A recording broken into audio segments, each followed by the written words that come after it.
Okay, ठीक है। Electricity start करते हैं, ठीक है।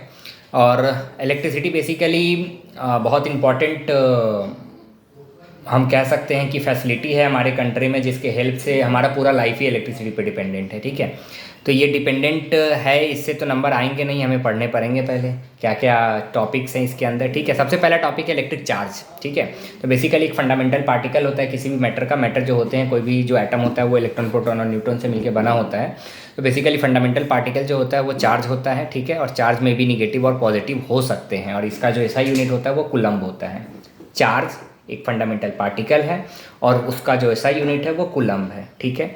अब जो हमारा करंट होता है वो करंट डेवलप होता है जब चार्ज फ्लो करता है ना। तो हम क्या लिखते हैं sir, the rate of flow of electric charge is called electric current. पहला formula I is equals to q by t, ठीक है। यानी कि अगर एक कूलम्ब चार्ज अगर फ्लो करेगा 1 सेकेंड में, तो हम क्या बोलेंगे कि 1 एम्पियर करंट डेवलप हो गया है, ठीक है। बढ़ते हैं आगे, ठीक है। पहला फार्मूला हो गया।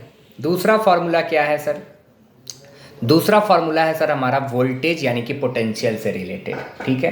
तो बेसिकली जब चार्ज को हम पॉजिटिव से निगेटिव की तरफ, सॉरी निगेटिव से पॉजिटिव की तरफ मूव करा रहे होते हैं, तो उस टाइम पे हमें उसको फोर्स लगाना पड़ता है। जब हमने उस पर फोर्स लगाया तो वो कुछ टाइम के लिए डिस्प्लेस करा। फोर्स इनटू डिस्प्लेसमेंट हमारा वर्क डन होता है। पहला फार्मूला लिख लो, I is equals to q by t. तो जब हमने वर्क डन करा पर यूनिट चार्ज, तो वही क्या कहलाया, पोटेंशियल कहलाया। तो बेसिकली पोटेंशियल जो होता है वो क्या होता है, वर्क डन पर यूनिट चार्ज। लिखिए दूसरा formula, V is equals to डब्ल्यू बाई क्यू, ठीक है। ऐसा यूनिट जो होता है वो क्या होता है, हमारा वोल्ट होता है, V से डिनोट करते हैं, ठीक है। 1 वोल्ट पोटेंशियल होगा जब 1 जूल ऑफ वर्क डन पर यूनिट चार्ज होगा, ठीक है। 1 कूलम्ब चार्ज के द्वारा अगर 1 जूल ऑफ वर्क डन होगा तो 1 वोल्ट हम क्या बोल रहे होंगे, पोटेंशियल होगा। वोल्ट मीटर से हम क्या करते हैं, पोटेंशियल को मेज़र करते हैं, और आमीटर से हम क्या करते हैं, करंट को मेज़र करते हैं, ठीक है। अब आता है sir Ohm's law. Ohm's law में एक चीज़ याद रखना, एट कांस्टेंट टेम्परेचर जरूर लिखना है, because temperature influence the value of current. Current की जो वैल्यू होगी ना, वो हमारा टेम्परेचर क्या कर देता है, उसको इन्फ्लुएंस कर देता है। Once the temperature increases current increases, current increases temperature increases. तो इसीलिए टेम्परेचर को फिक्स करना जरूरी है, और उसमें हम direct V is equals to I R नहीं लिखेंगे, पहले लिखेंगे कि V is directly proportional to I। अब प्रोपोर्शनलिटी कांस्टेंट आएगा R, जो कि होता है रेसिस्टेंस, और resistance is a property by which it resist the flow of electric current basically, ठीक है, रोकता है बेसिकली, सही बात है, ब्रेकर के जैसा होता है। इससे 2-3 फार्मूले मिल गए, I is equals to V by R, R is equals to V by I, और V is equals to I R, ठीक है। रेसिस्टेंस का जो ऐसा यूनिट होता है वो क्या होता है, ओम, ठीक है। 1 ओम रेसिस्टेंस कब होगा, जब हमारा 1 वोल्ट पोटेंशियल होगा, और क्या होगा सर, हमारा 1 एम्पियर ऑफ करंट होगा, ठीक है। तो R is equals to V upon I हो गया। ओम्स लॉ के बाद आगे बढ़ते हैं सर। रियोस्टेट जो होता है वो एक तरीके का वेरिएबल रेसिस्टर होता है जो रेगुलेट करता है करंट को without changing the source of voltage, ठीक है। अब फैक्टर जिस पे रेसिस्टेंस क्या होता है डिपेंड करता है। चलिए तीसरे फार्मूला की तरफ बढ़ते हैं। रेसिस्टेंस जो होता है वो डायरेक्टली प्रोपोर्शनल होता है लेंथ ऑफ वायर के, मतलब R is directly proportional to छोटा l, very good. R is inversely proportional to cross section area of the wire, ठीक है। मतलब जितना पतला होगा वायर उतना ज़्यादा रेसिस्टेंस होगा, और जितना बड़ा मोटा होगा वायर उतना कम होगा रेसिस्टेंस। इन्वर्सली के लिए हम 1 अपॉन a लिख देंगे। R is inversely proportional to a हो गया। अब इन दोनों को मर्ज करेंगे तो R is inversely directly proportional to L by a आएगा, प्रोपोर्शनलिटी कांस्टेंट यहाँ पे रो आएगा। रो जो होता है वो हमारा रेसिस्टिविटी होता है। तो रेसिस्टिविटी का फॉर्मूला क्या बोलेंगे हम, रेसिस्टिविटी का फॉर्मूला लिख के दिखाइए, रेसिस्टिविटी का फॉर्मूला लिख के दिखाइए, rho is equals to r a upon l, very good. यानी कि जब सिंपल सा लॉजिक है, इसका ऐसा यूनिट क्या होगा, ohm, metre square upon metre, metre से मीटर स्क्वायर का कटा तो ओम मीटर आ गया। इसका जो ऐसा यूनिट होगा वो ओम मीटर आएगा। अब इसमें बहुत क्वेश्चन पूछता है सर। चलिए पहला क्वेश्चन, अगर लेंथ डबल हो जाए, लेंथ अगर डबल हो जाए और क्रॉस सेक्शन एरिया हाफ हो जाए, क्रॉस सेक्शन एरिया हाफ हो जाए, है ना, तो फिर रेसिस्टेंस भी बताओ क्या होगा, और हमारा रेसिस्टिविटी भी बताओ क्या होगा।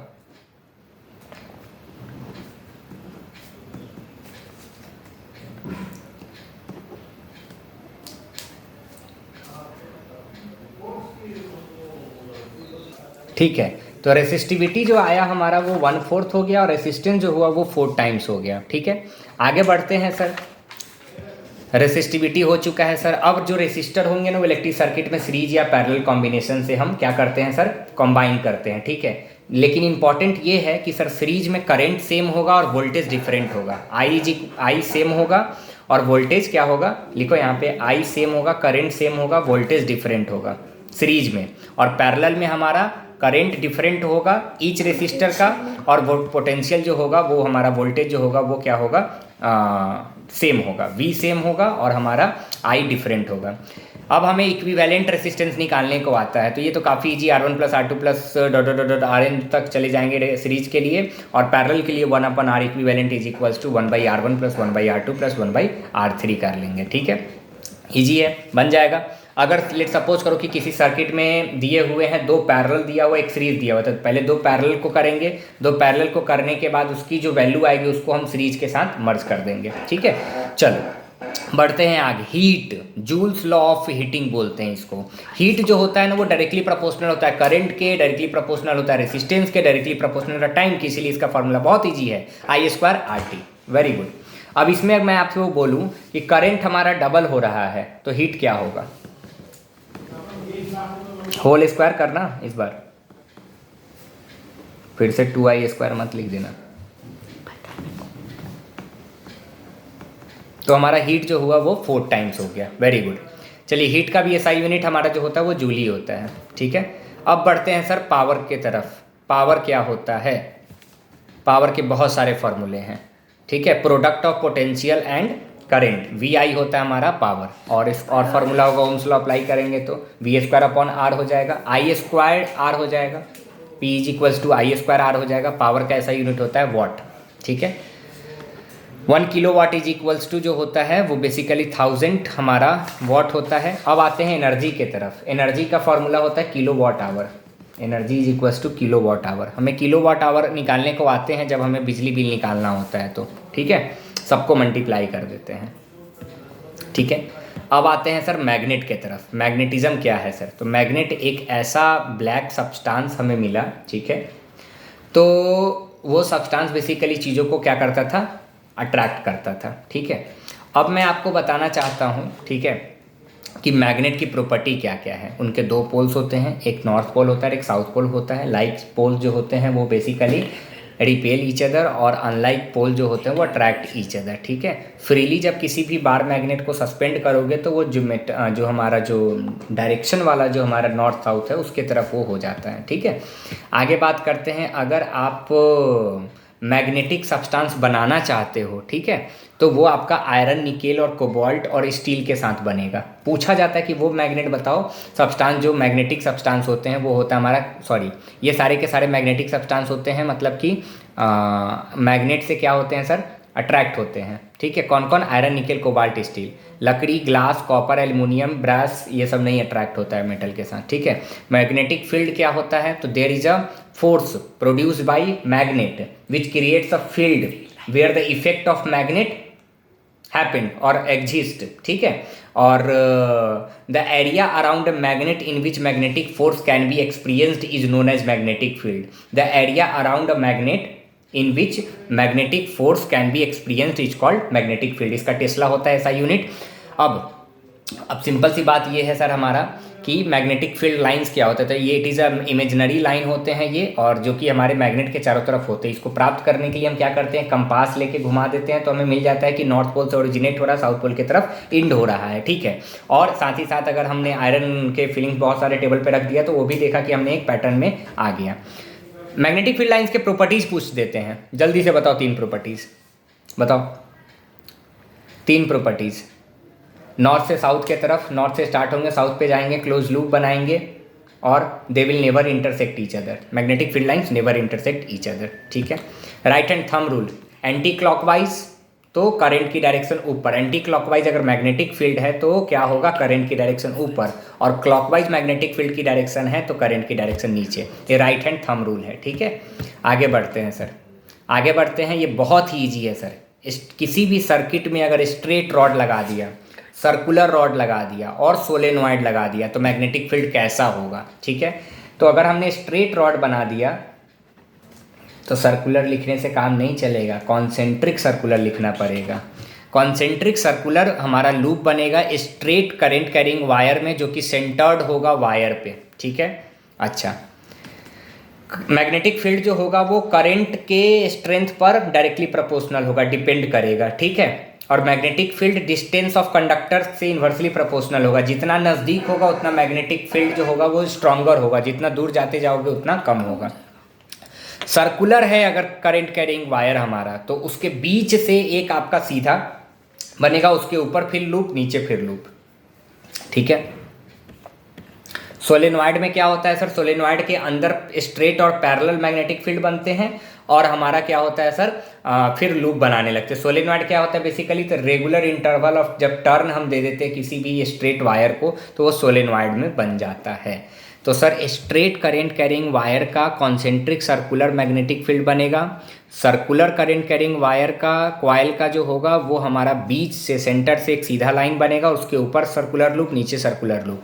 और सोलेनॉइड का क्या होगा, सोलेनॉइड के अंदर स्ट्रेट पैरेलल बनेगा मैग्नेटिक फील्ड, और फिर बाहर में क्लोज लूप बनाएगा। बार मैग्नेट का और सोलेनॉइड का डिफरेंस पूछता है मैग्नेटिक फील्ड में, ठीक है। तो उसमें क्या करेंगे बेसिकली कि सोलेनॉइड में लिखेंगे कि अंदर में पैरेलल और स्ट्रेट बनते हैं, ठीक है, वो नॉर्थ से साउथ जाते हैं। और जो हमारा बार मैग्नेट होता है ना, बार मैग्नेट के अंदर में वो ना साउथ से नॉर्थ के तरफ मूव करता है मैग्नेटिक फील्ड, और बाहर में नॉर्थ से साउथ करता है, ठीक है।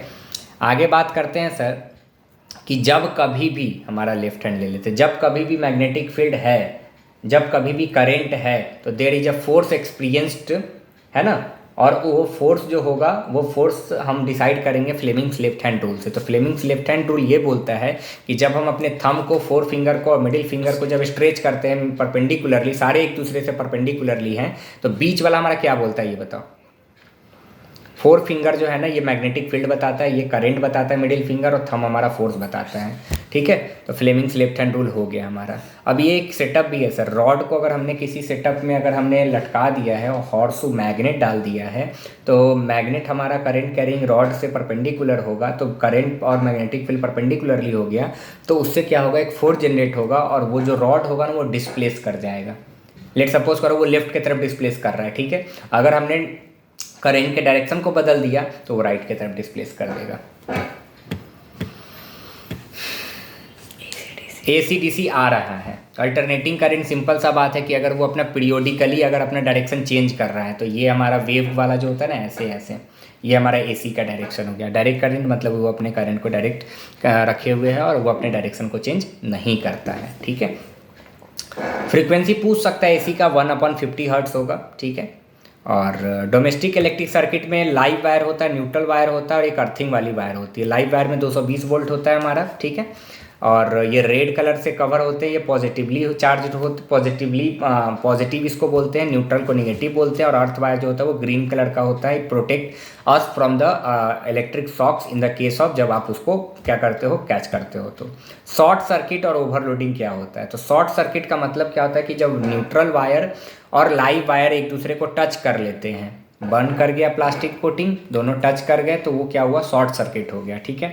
ओवरलोडिंग का मतलब क्या है कि हमने एक प्लग में ना बहुत सारे एप्लीकेंस को डाल दिया उसके अंदर। हम लोग महान होते हैं, हम लोग क्या करते हैं, 3 प्लग डाल दिए, उसमें हमने इधर टीवी लगा दिए, इधर टॉर्च लगा दी, इधर ये लगा दी, इधर। अब एक बेचारा 5 एम्पीयर या 15 एम्पीयर का सॉकेट है, और उसमें हमने इतना सारा लोड डाल दिया कि वो क्या हो गया, ओवरलोडेड हो गया, तो भी हमारा क्या होता है, दिक्कत हो जाता है, ठीक है। इलेक्ट्रिक फ्यूज जो होता है वो एक प्रोटेक्टिंग डिवाइस होता है जो किसी भी सर्किट को शॉर्ट सर्किट और ओवरलोडिंग के केस में बचाता है, ठीक है। उसमें एक तीन का वायर लगा होता है, वो मेल्ट कर जाता है और पूरे घर की जो है सो, रूम की जो है सो, वो सर्किट को ऑफ कर देता है, ठीक है, करंट सप्लाई रोक देता है, ठीक है। तो आई होप आपको ये इलेक्ट्रिसिटी और मैग्नेटिज्म समझ में आया होगा। Thank you.